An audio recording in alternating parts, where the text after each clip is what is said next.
में रहते हुए तकरीबन 15 साल हो गए, हमें 15 से 16। तालीम मैंने अपनी इब्तदाई ठट्टा शहर में हासिल की थी और उसके बाद जो है क्लास 2 से फिर मैंने यहाँ स्टडी की थी इस्लामिया पब्लिक स्कूल। फिर जब मैं खुद क्लास 7th में पहुँची तो घर में वैसी कोचिंग टाइप का स्टार्ट कर दिया था बच्चों के साथ। जब मैंने मैट्रिक कर लिया, मैट्रिक करने के बाद फिर स्कूल का सेटअप हमने स्टार्ट किया। शुरू जब किया था मेरे तकरीबन 10 से 12 दोस्तें थे जिनके साथ हम खेलते थे, उन्हीं के साथ। तो एक साल बाद जो है हमारी तादाद तकरीबन 100 के करीब हो गई थी स्टूडेंट्स की।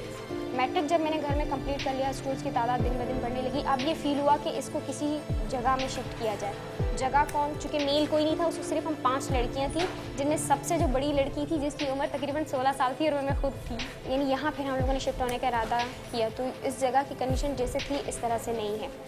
यहाँ पे टोटल कीचड़, मट्टी, पानी, इस तरह से सिर्फ ये 2 कमरे थे और इनकी छत थी। ज़्यादातर हमारे जो टीचर हैं वो उन्होंने यहीं से स्टडी की है। कुछ मेरे अपने ही स्टूडेंट हैं। मेरा नाम ताहिरा बच्चन, मैं अब 18 ईयर्स की हूँ। यहाँ की प्रिंसिपल हूँ और यहाँ पे जो है मैं तब से पढ़ा रही हूँ जब मैं खुद 3 क्लास में थी। और मेरी सिस्टर के साथ ही हम दोनों साथ में पढ़ाते थे और स्टार्ट से मैंने नर्सरी क्लास पढ़ाया और उससे आगे स्टेप बाय स्टेप फिर KG1, फिर उसके बाद KG2, उस तरह से आगे। और अभी मैं 6th क्लास पढ़ा रही हूँ और होम स्कूल जो है वो बड़ी लड़कियों का है, उसमें मैं 10th क्लास पढ़ा रही हूँ। शुरू में जब हमने इसको स्टार्ट किया था ना, तो ये हमें बड़ा प्रॉब्लम था कि हम घर घर जाते थे, माँ बाप को समझाते थे तो कहीं से डांट सुनने को मिलती थी, कहीं से क्या सुनने को मिलता था।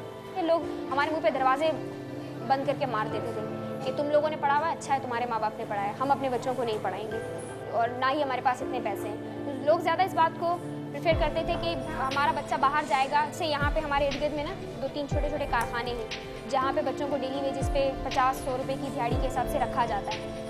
तो माँ बाप की ये विश होती थी कि वो वहाँ जाए ताकि कम से कम शाम को लौटेगा तो 60-70 रुपये घर लेकर आएगा। लेकिन अब लोगों को ये बात समझना शुरू हुई कि अगर हम इस 50-60 को देखेंगे तो इसका पूरा फ्यूचर तबाह कर देंगे। मुझे मतलब सबसे जो बड़ा सपोर्ट रहा वो मेरी फैमिली का रहा, मेरे घर का। स्पेशली मैं कहूँ कि शायद आज मैं जो हूँ अपनी माँ की वजह से हूँ। मेरे को तो असल से शौक़ था कि मेरे बच्चे पढ़े। मैं तो खुद अनपढ़ हूँ, मैंने कुछ भी नहीं पढ़ा, कुछ जानता भी नहीं हूँ। लेकिन यही शौक़ था कि मेरे बच्चियाँ पढ़े। ये मेरा 9th का पेपर देने गए, इसका अब्बू ने मारा मेरे को, नहीं छोड़ा लड़की को निकलने के लिए। उसको मैंने किताबें निकाल के बाहर दे दिया, मैंने बोला लेके किताबें भागो। ये निकला, इसका अब्बू ने मेरे को मारा। याद देखो मेरी अभी तक भी टेढ़ी है, इसका अब्बू ने मारा। इतना मैंने तकलीफ से अपने बच्चों को पढ़ाया। मैंने बोला बेटा कोई ऐसा माँ हो अपने बच्चों को पढ़ाए। हालांकि मैं गरीब था, ये मशीन सीता था, लकड़ियाँ जंगल से ला के तोड़ के धूप का ऊपर मैं बैठता था, लकड़ियाँ तोड़ता था, बेचता था 1 रुपये किलो, फिर बाद में 1.5 रुपये किलो।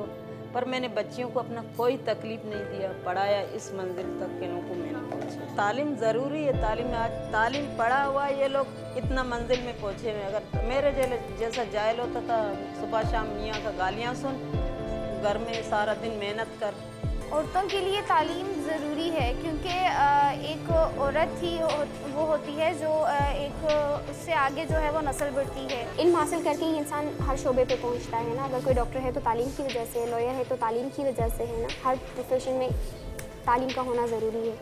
तो मैं भी इनमें से कुछ लोग निकलें, किसी मकाम पर पहुँचें और बड़े फ़ख्र से कहें कि हमने मुआज़ बोर्ड की रेप्लिकेशन स्कूल से पढ़ा है। तो मैं इन बच्चों को किसी मकाम पर देखना चाहती हूँ।